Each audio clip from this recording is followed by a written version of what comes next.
Welcome to Uptown Networking. Thank you all for coming out in the blizzard tonight. We appreciate it. Thank you for CoCo Blu for hosting us here. Thank you for the Northwest Business Network for helping to put this event together. And a special thank you. It's already on, Eric. Is it on? It's on. They can hear me? Yeah. Oh, okay, sweet. Big thank you to my co-host tonight, who I'm very excited about. Eric Cantz with TriNet, and also what I just found out, amateur rapper. And I'll just give him the stage for a second to introduce himself. Yeah, Eric Cantz with TriNet. We're a PEO. We got a lot of PEO people out in the crowd. Got a little entertainment to start off the pitch session. I got a little rap for you. It's about PEO, so do you guys... Ragu, come on, man. I'm gonna need your support here, man. All right. I'm gonna drop one on you. All right, here we go. Evaluations, salutations. As you're reading through all your applications, onboarding to offboarding, there's a lot to complete. Automation and AI, put it on repeat. Payroll and benefits, it costs a lot of money, but compliance and employment law, that ain't funny. It's a pity, but what if you could offload that liability? There we go. Yeah. So there we go. That's what I do. That's all PEO. So there you go. Yeah. Better for you new guys, that's for you. Arguably better than Kendrick. Arguably better than Kendrick, yes. Arguably, yes. All right. I think all of you know how this works, but we're going to draw some names out of the tub and give you 60 seconds to present your business, followed by a few questions. So thank you all for coming out here tonight again, and we'll respect your time and get started right away. Eric, would you do the honors of pulling the first name? Absolutely. What do we got? Ragu. Rigged. Ragu Sandara. This is rigged. Ragu, always be connecting. Yeah, right here's great. Cool. What's going on? This. Can you tell us? You want me to talk about this? Tell us about Always Cool. Be Connecting or about yourself. All right, cool. So, Always Be Connecting. So, what it is my why is bringing people together. So, what I do and why I do it is all about connecting people and finding out what their why is, why they do what they do. You can't relate to an occupation. You could definitely relate to stories and people's whys. And so I've been doing this for about 3 years with Always Be Connecting. And why I built it was, I saw people that didn't belong in certain industries, that didn't belong and didn't have people to collaborate with. Maybe they were part of one chamber, not a part of another chamber, or they were not in the networking force, as I call it.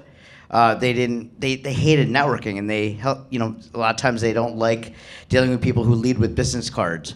And so they wanted to lead with relationships first and about giving. And I read the Go Giver book about 6 years ago, and by Bob Berg and John David Mann, and it really talks about how are you a giver, how are you a problem solver for people. And so that's what I really focused on. So when I was in the insurance industry, I had a thought where I'm like, I'm just gonna be a connector who happened to own an Allstate agency.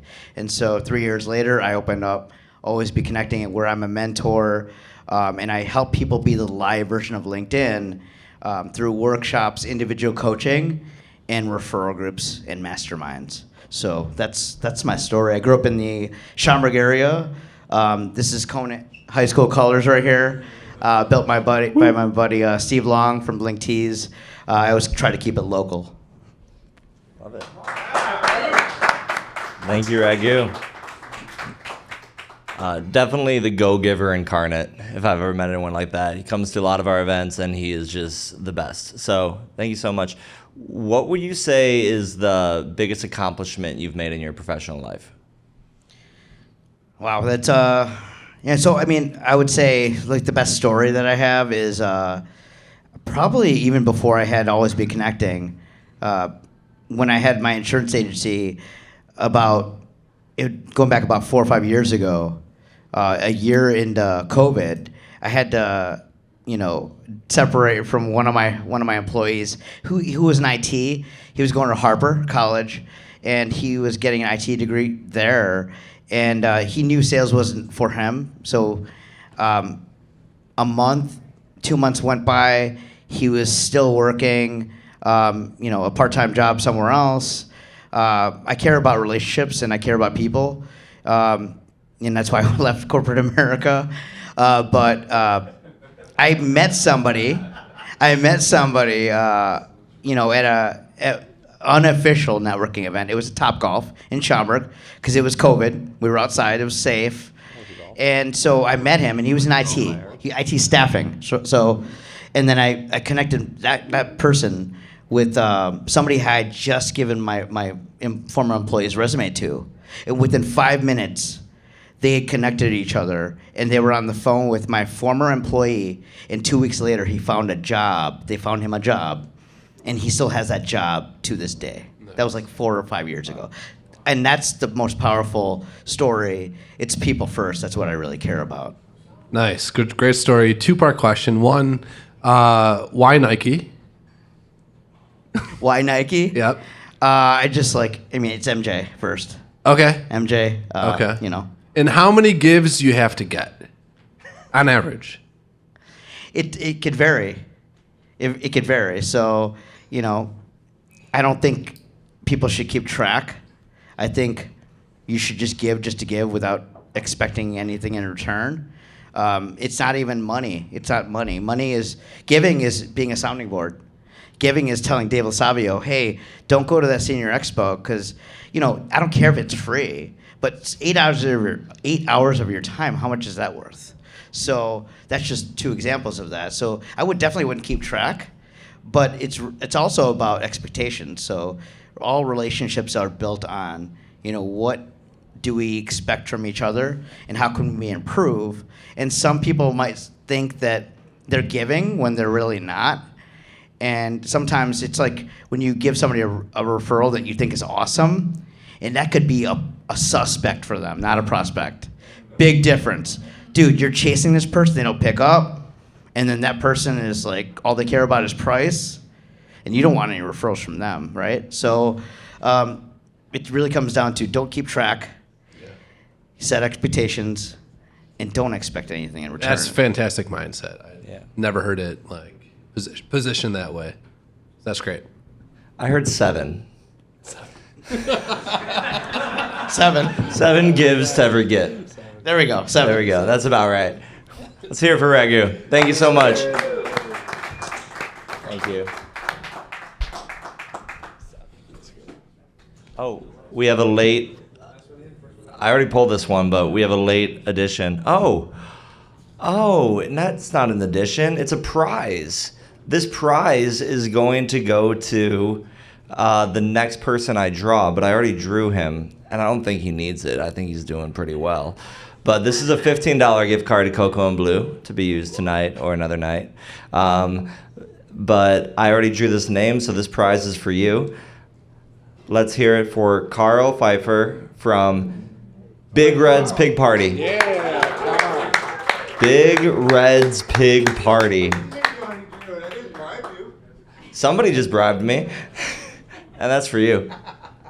Jeez, I gotta drive all the way over here to get that. Yeah. Why don't you tell us your story, Carl? All right, well, as you guys may have noticed on my badge that I put 2 things, but the first thing's kind of boring, which I told you guys I work with guys that sell business voice over IP service, but I'm in the mode of promoting my son and I's company that we started last year, Big Red's Pig Party. And I told Austin that I had the most interesting story of anybody here, so I hope you guys think it is too. So about 30 years ago, my brother down in Missouri used to cook these whole pigs in this box that he drug out of the dumpster and cook it all day, and we'd have a big party, and it turned out really good. So about 10 years ago, I kind of made my own box. And it was a bunch of junk I had laying around, plywood and stuff like that, but I started cooking whole pigs in it. And my son, who also graduated from the University of Iowa, is a very entrepreneurial-minded guy. And he's like, Dad, we got to turn this into a business. This was last winter. And so he goes, you should refine that cook box, make it look nice, and we can start doing like graduation parties and whatever. And I'm like, whatever. So I had some time, and I built this pig roasting box that we take around to parties. And we didn't do any advertising last year at all. We just got on a couple of Facebook groups. He got business cards printed. He's a smart kid, and he built a beautiful website. And we've been doing business functions this winter to get our name out there. But we did about 15 parties last summer, which was more than I ever imagined we'd ever do. We probably billed around $30,000 in revenue, and it's very profitable, which you don't need to know how much, but it's very profitable. And I get to spend the whole day on Saturday with my son. And so this year we're kicking it up a notch, and we've already got parties booked. We're doing corporate events to get the word out to anybody that'll listen. And I'm guessing realistically, we're probably going to double our business this summer. And I just finished my last party of 2024 in December, and it was a corporate party, and it was 7 degrees when we started cooking the pig. And the owner of the company just gave us wild reviews. We've got 27 5-star reviews on Google, and we're going to keep that going. Everybody loves it. We do sides. We do the pulled pork. We cook it on site, or we do it at my house and then deliver it. But anybody that's got a graduation party coming up, a birthday party, usually they're from 30 to 300 people. And so I'm just kind of pitching that story tonight. And hopefully we have a great summer, and anybody you know that could use our services, we'd appreciate it. But thank you guys for doing this. I've met a lot of great people, and it's just really cool. I've been in sales my whole life, so talking is not a problem for me. So, but anyway, that's the story. Probably more interesting to me than it was you guys. Thanks, Austin. All right. Oh, I gotta keep talking. Oh, yeah. I'll answer questions. Yeah. What type of group finishes the entire pig? So what I noticed is like a lot of these pig roasts, it's really hard to finish the pig. You picked the right state for this. It is. Nobody's ever finished the pig, and that's one of the things I like about our parties is that if they want 2 plates, they can have 2. If they want 3, they can have 3, and they'll have pig left over to send home with people.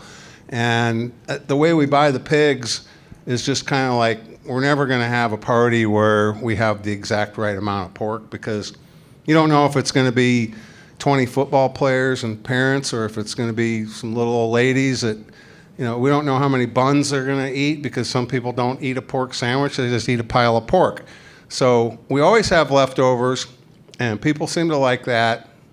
It's all kind of baked into the cost. And when we buy the pig, a 100-pound pig usually will feed we say 50 people, but nobody's going to eat. Everybody doesn't eat a half a pound of pork. That's a lot, right?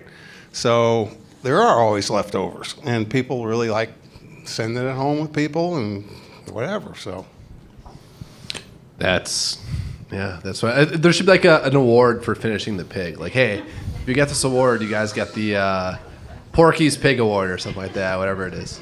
I think baked in was the my pun. son is just so entrepreneurial. We're going to start selling merchandise at our things. We're selling shirts, and we're probably going to be giving away koozies. I mean, if this business card is any indication of how good your merch is going to be, that's awesome. Well, Big Red's if I pig showed party. you It's a pig having a party. If I It's showed you awesome. the shirt that he designed, it says Big Red's on the front, and then it's got the picture of 3 pink pig butts on the back with their curly tails, and one of them's got a tattoo on its butt that says Big Reds. Yeah. And This is maybe the coolest pig I've ever seen. we showed that today at this property management table that we sat at today, and everybody loved it. And we gave a few shirts away. And but we're partnering up with a guy that does tent rentals and tables and chairs. So I talked to him today. So we're really pushing this thing hard for expansion. And, it's really the sky's the limit. I don't want to be in the corporate world more than about a year or 2 more. And I'm hoping that my son and I have 2 more sons that I brought into it too. So we got extra hands if we need it. But I'm hoping to. Are they all going to be Hawkeyes? Well, one of them was a Hawkeye and the other one was a Mizzou Tiger. I'm okay with Two that. of them were Hawkeyes and one of them was a Mizzou Tiger. Okay. Yeah, Yeah, true. And I had the privilege of talking to Carl earlier today, and you said you played football for the University of Iowa. Yes, sir. What is your proudest moment, best play, best experience that you had while playing for Iowa? Well, this is a pretty cool story, and it's an easy question to answer, but it goes back a long time. I think maybe I was a sophomore, and Iowa had traditionally had a losing season every year. My older brother, who's 8 years older than me, went through a 0-10 year one year. And so when I came in, it wasn't me, but I came in the second year, we had a really good season, and we were tied for the Big Ten co-championship. And Michigan had to beat Ohio State, and we had to beat Michigan State. And so to go to the Rose Bowl in Pasadena. And about 3/4 of the way through the game, we were way ahead, but the Ohio State-Michigan game was ahead of us.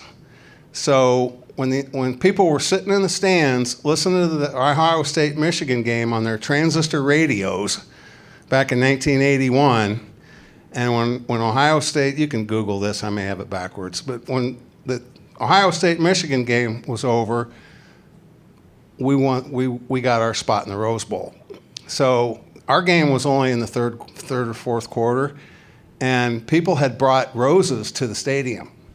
And when that game was finished between Ohio State and Michigan, everybody, 70,000 people just started throwing roses out on the field, and the game came to a stop. And we just started celebrating, and like, no point. There was the only reason to celebrate is because we knew we were going to the Rose Bowl, because we were winning like 32-7 late in the third quarter or something like that. But that was probably the coolest thing. And the other one was we beat Michigan in the Big House 9-7, which nobody ever beats Michigan in their own stadium. So yeah, it was a cool experience. I mean, I was very fortunate to be able to do that. But for those of you who play sports, it does kind of set the tone for your whole life. Teaches you how to work hard. I had a fantastic coaching staff, and all that stuff. That's what they want you to say, is that it carries through your whole life, and it does if you have good coaches. So, Well, that's awesome, man. Congrats on everything you're building. It sounds like it's really making you happy.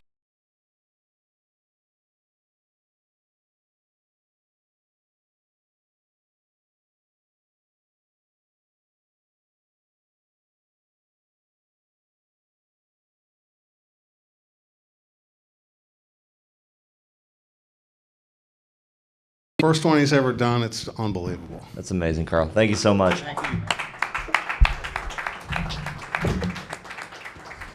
That's okay. It's a long way down there. Yeah. Hey. Let's get another. Thank you for bearing with us. Are we still having fun? Hey. We got Merrick Smarduck. Hopefully I said that name right. Smarduck. Oh, Smartouche. Smartouche. Merrick Smartouche. All right, give it up for Merrick. Merrick, founder and CEO of Smart Build. Unfortunately, yes. Unfortunately, why is that? No, just kidding. So, Tell us Yeah. about Smart Build. pretty much own, family-owned company. We do anything on exterior, interior modeling. Home edition. We also do custom cabinets. So, Okay. we just bought a new CNC machine. So it's pretty nice, fun thing to do. Yeah, that's all. So Smart Build. I heard you say cabinets.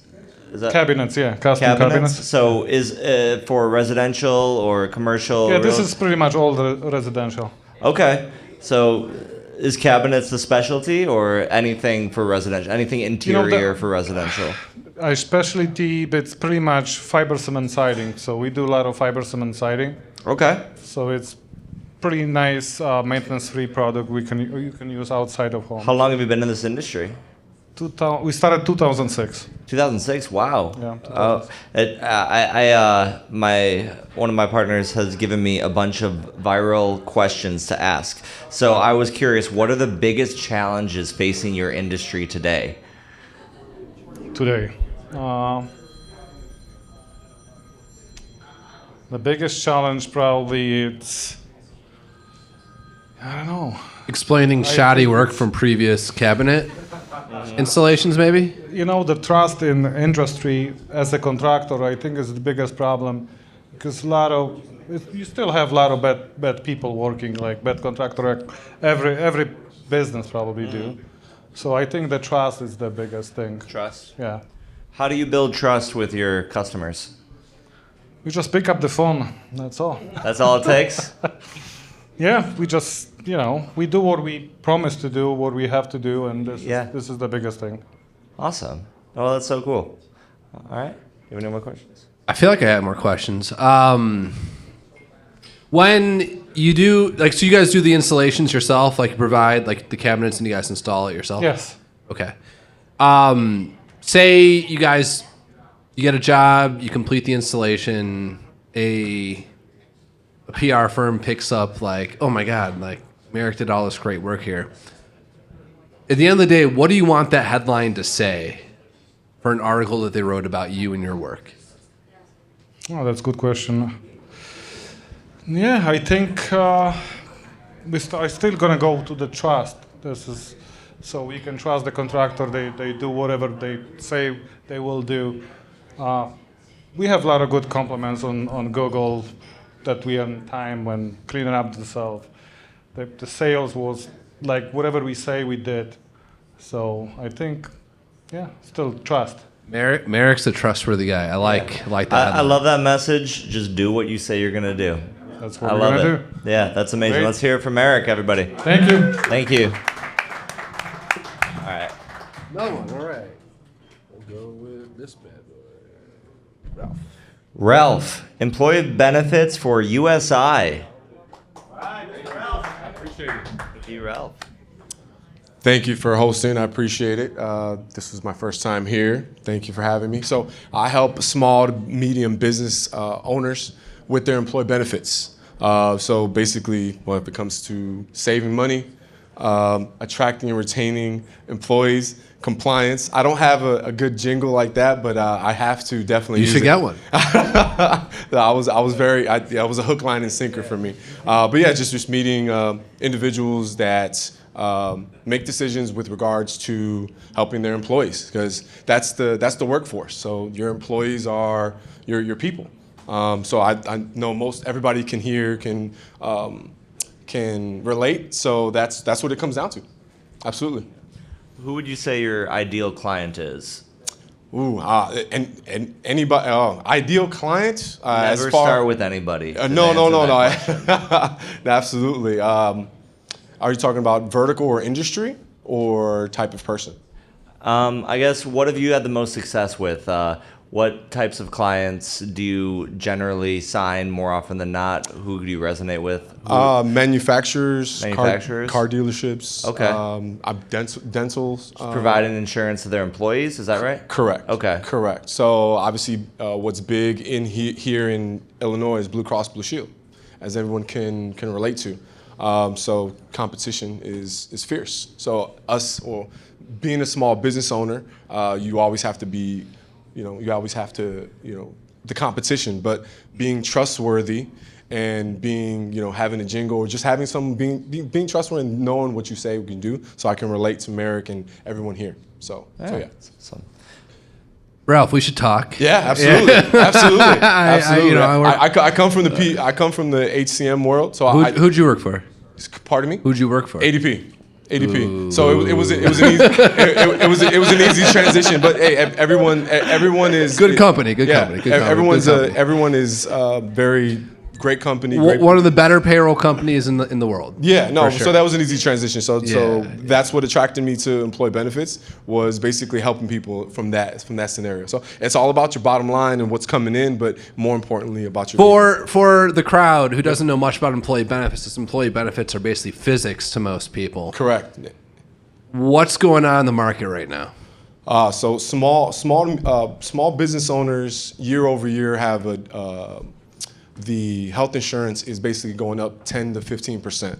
So when it comes down to their profit and loss, going down to the ancillaries for your dental, your medical benefits, who your carrier is, what that plan design is, how is that broker helping you with your plan designs from keeping your employees, but more importantly, is it what you really need for your company?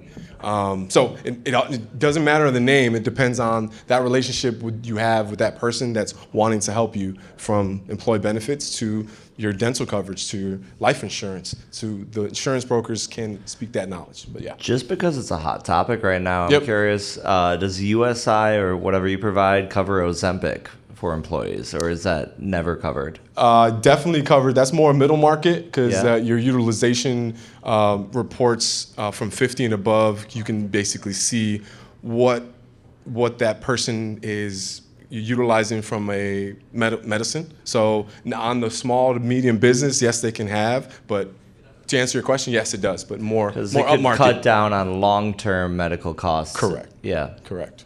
Cool. With a short-term hit to increase medical costs. Correct. Interesting. Yeah, it's a wild world we're living in right now, because the Ozempics and the glutides, they're messing with the market big time. But long term, the hope is, people have less issues and all that stuff. So. I just do sit-ups. Sit-ups work too. Yeah. For sure. Ralph, what's the weirdest job you've ever had? The most exciting job I ever had was, not the weirdest, was a horse and carriage driver when they used to have horses downtown. You worked for Wells Fargo? I did not. Yeah, so that is now an extinct. So not many people know about the horse and carriage. driver? Yes, horse and carriage driver. In Arlington Heights or where? No, downtown. Oh, Downtown. I've seen those. So, Yeah. So my story to that, I was right by the water tower, and there was a gentleman and his two children walking up, and obviously you can feed the horse, obviously, right? And so Daddy, can I feed the horse? And I was like, and she, the kids look at Dad, and I was like, all right, yeah. And he's like, how much does it cost to go to the Westin? And I told him, he's like, oh no, I'm all right. And then obviously I made an impact with the children, and they were like, you know what? Can you do that for me?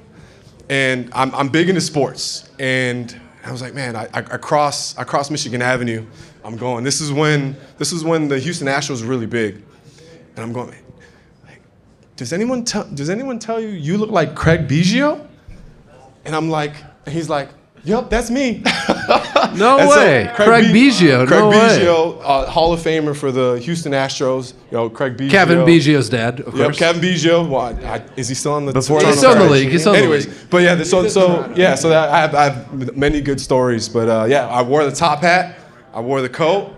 I enjoyed walking downtown with the Hershey chocolate. Anyways, I can Was talk it like on- a lot of romantic trips? Oh, too? absolutely. So Wednesdays and Saturdays at 9:30. If you time it right, you can go there. But anyways, Follow-up question: what is the weirdest thing that's happened in the back of your horse carriage? It's a great oh no, there's no weird. No, there's no weirdest thing. No, they proposed while the fireworks are going, and.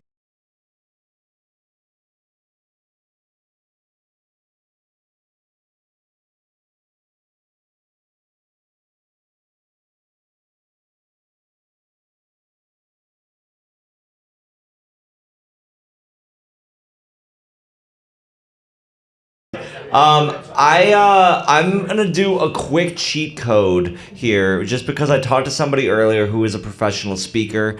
Can we pull Dan up here to just before we go back to everybody? Dan Gingiz? Am I saying that right? I prepared for this. Dan, please tell us about yourself. All right, I'm going to tell you about my most embarrassing moment. It was when I applied to business school, and there was a question on the essay that asked for the 3 adjectives that you would use to describe yourself. Now, I knew I couldn't use the same 3 adjectives that everyone else was going to use, which was smart and hardworking and loyal. That wasn't going to get me into school. So I decided to do something different. I created a humor piece in which we get into Dan's head as he considers and then discards different adjectives before coming to the conclusion. Now, one of the adjectives that I considered and then very quickly discarded was strikingly handsome. Now, fast forward to the first day of school, because I did get in. The head of admissions is doing this speech in which she's sharing all of the incredible accomplishments of the incoming class. I remember there was one woman that had started and sold 4 multi-million-dollar companies. There was a guy that had spent a summer at NASA helping to build spacesuits. And then a little bit lower down the list, she says, and one of your classmates had the audacity to refer to himself as strikingly handsome. And I'm like, oh no, this cannot be happening. And instead of moving on to the next student like she did with everybody else, oh no. She says, I think we should make him stand up. What do you think? And everybody starts cheering. And I'm sinking into the seat, like trying to get into the seat cushion because I want to hide. I don't know what to do. So I had to make a last minute decision. Is this person actually going to call me out in front of 1,000 of my classmates on the first day of school? And I decided, yep, that's exactly what's about to happen. I got to do something. So I leapt out of my chair, I raised my arms up, and I yelled, it's me! And it was dead silent for about 10 seconds until everybody started clapping and I think laughing at me. And the lesson is, because for 2 years after that, every time somebody met me, there'd be this Groundhog Day moment. They'd shake my hand and they'd say, wait a second, you're the strikingly handsome guy. Here's the lesson. I wasn't the smartest kid. I didn't have the best grades. I didn't have the best test scores. And I did not set out to become the strikingly handsome guy, because if you remember from the story, I crossed that one off the list. But if that's what it took to get into school, I'll take it. And that's the lesson for businesses, for all of your businesses, for the pig business, for the insurance business, for the networking business, is that we have to be different. We have to do something that no one else is doing. Otherwise, we can't be memorable. And the good news is you can be memorable in 1,000,000 different ways. You can be memorable for being strikingly handsome, right? It doesn't matter what it is. It just matters that it stands out. And so that's what I do. I teach companies, associations, organizations how to use customer experience and creating memorable moments as their ultimate competitive advantage. If I had a nickel for every time, That you were strikingly called that, handsome, yeah. I mean... It's tough, man. It's tough. Yeah, I'm with you. But, that resonates, man. It's exactly why I did that little He is rap quite thing. handsome. He is very handsome. Very handsome. good bone Very I wish I structure. could rap, man. I wish I Yeah. could. That's a great skill No, to I mean, have. it's got to be different, man. There's a lot of people out here in the space. That's a key thing, because a lot of people will just do the same thing and expect the same results. And people need that reminder to be different. So I'd be incredibly curious the sort of like methods you teach. Or creative thinking, I would imagine. But it's awesome, man. What is, I'm looking through the viral questions. What is the worst piece of business advice you've ever received? And did you follow it? Wow. I would say that the worst piece of business advice is that experience has to be super expensive. So I worked in big corporate America. I was at Discover, McDonald's, Humana, et cetera. And when you talk about customer experience in a giant company like that, usually it becomes this question about a multi-year, multi-million-dollar transformational project. And the problem is it competes against other multi-million-dollar, multi-year transformational projects, and it doesn't generally win.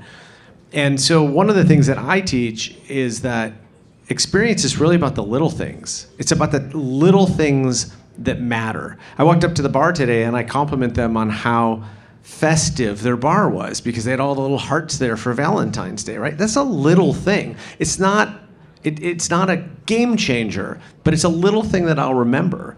And oftentimes it's the little things that our customers remember. And so the bad advice is, you got to spend tons of money on this. You got to have a private Beyonce concert for anybody to recognize you. Like, no, you don't. I mean, if you got $50 million lying around, sure, invite Beyonce. I'm sure she'd be great. But that's terrible advice. We don't need to spend that kind of money. Awesome. Where's the best place to get free advice if somebody's just starting out and doesn't have anything? In terms of what kind of advice? I mean, entrepreneurship, probably. or just an entrepreneur trying to be the best version of themselves in their company, and they don't have any budget? I know everybody says YouTube. I mean, I'd point to my buddy Raghu here, who I met today, which is I would network. I would meet new people. One of the things I find is that I speak in all sorts of industries, literally from fast food to mechanical engineering to insurance to everything in the middle. And what I find is that most organizations are more similar than they are different. They suffer from the same problems. The challenges that you have as an insurance agent are very similar to the challenges that a Taco Bell franchise has. It's very similar, right? It's that there's lots of people, there's lots of choices out there. Customers have lots of choices. And how can you differentiate from them? And not only how can you get them in the door, but how can you keep them so that they're not going to jump the next time somebody offers them $1 cheaper per month, right? And so I have found that the best way and the cheapest way to learn is just to learn about other people's businesses. And so I'm always intrigued by new business. I will admit I have never learned about the pig roasting business until tonight, but I'm absolutely fascinated. He's over there talking, but pigs. I really like pigs. You know what's really cool are pigs. Pigs are awesome. What's your... Pigs are great. For the record, they are great. What's your favorite question to ask someone who approaches you and what you do? Like, I thought you were going to go with love language. You're lovely. Well, I would ask you, what makes you unique? Why are you different from the competition? I don't mean to keep pointing you, you're close, but right, there's a zillion insurance agents just in Northwest Chicago, right? How are you different? What do you do differently? Because if you don't have an answer to that, you're in big trouble, right? I know you do have an answer to it because I could tell you were good up here, right? But that's the question I ask. And so I would always suggest that you hone in on that answer. One of the things I do differently, because there's lots of speakers out there too, tons of speakers. So I always tell people my job is to create a remarkable experience for your audience while teaching them how to do the same for their customers. I want them to have an experience watching me on stage where they are like, wow, that was not what I expected from a keynote speaker. That was super fun. That was memorable. I want to hear more from this guy. Then I know I've done my job because not only are they feeling that about me, but they want to then go do that for their customers, which is really what I'm trying to do, is I'm trying to inspire them to do it for their customers. Well, I think it's safe to say, Dan, you gave us all that experience tonight. If anybody wants to learn more or hire him for an event, Dan Gingiss from The Experience Maker, dangingiss.com. You got it. All right. Thank you so much, Dan. All right. Thank you all for sticking around. Thank you all for giving us your patience. We just want to cap off the event with a few words from the Sherritts. Matt or Michelle? Let's hear it from Michelle Sherritt. Hey. The co-founder of QCamp, Situated Research, and everything else. Tell us about QCamp, Michelle. Oh, okay. Yeah, you told us about the business network. Let's hear about QCamp. All right. Well, I just had an announcement to make, but QCamp is a full digital marketing firm. We started it back in 2008. So what that means is that we create user-friendly websites. We also do social media marketing, and we do SEO strategies so that you get found on the internet. And our parent company is Situated Research. So if you got checked in by my husband, Matt, he's got his PhD. And part of that is the usability, the overall user experience. So we work with software companies. We work with video game companies to make their software more user-friendly. And so websites, when someone goes to your website, you want to make sure that they stay on your website. You don't want them to leave for any reason. You want them to find information quickly. And you want to make sure that the menu navigation makes sense and the content's where it's supposed to be, and people just don't want to leave. They want to stay on. You gain trust through your website as well. And so we help you to do that. We help you to tell your story through your website, through your marketing, and then of course SEO is part of that. Nobody wants to do that. As a small business owner, I can tell you I hate SEO. Like, SEO sucks, and I want my team to do it. I don't know anything about it. I want them to do it. So I want to make sure that once I have a really good website that I get found, right? So that's kind of what we do. But I also want to make an announcement. So Matt and I own 7 networking groups altogether. And this is one of them. And we're really appreciative of everybody who came out tonight in the snowstorm, because I know the snowstorm. But thank you so much for coming. Next week on the 20th, we have our North Shore Business Network event, which isn't too far from here. It's in Glenview. It's at Makushla Brewing. We've had 2 events there so far. And a great group of people. Austin's been there, Uptown Networking's been there, and a few of you have been there as well. So it's a great opportunity to mix with other business owners, other types of businesses as well, because as we've learned, every networking group that we have has a different crowd that it brings. And the nice thing too is that we attract really good people. You guys are all trustworthy, we know you, and we just keep attracting those types of people. So even though we had a smaller group tonight, I feel like there's somebody in here for everyone to meet. There's one good connection in this room, and I'm glad that you guys came out tonight. So hopefully you'll come out next week. And then on the 27th of February, we'll be in Naperville for the Naperville Business Network. So we're all about connecting people, connecting small business owners. And if you need help with that, you can reach out to Matt or I. And just let us know who a good referral for you would be, and we'll connect you. Yeah, so thank you. Thanks, Austin. You're not getting out of there. Oh, I have a question. Okay. I just wanted to get you a good clip for Q Camp. Okay. We're going to put that Thank you everywhere. so much. Yeah, that's awesome. They do so much. They're amazing. And let's just get one more giant round of applause for Matt and Michelle for putting together all the awesome events, bringing everybody together. Thank you so much. All right. Let's let Eric wrap us out. I got nothing to wrap us out with. You are missing so much opportunity with ADP and a lot of Insperity people and just saying how they're not like us. You have so much opportunity there. Man, Uptown Networking. It's time to get down with Uptown. Get down with and Uptown. Get around the room and refer people. And here comes the broom. Just kidding. We're still here for another hour. Enjoy the rest of your night. Thank you all for coming out. Thank you for bearing with us. And please enjoy the rest of the event. Thank you.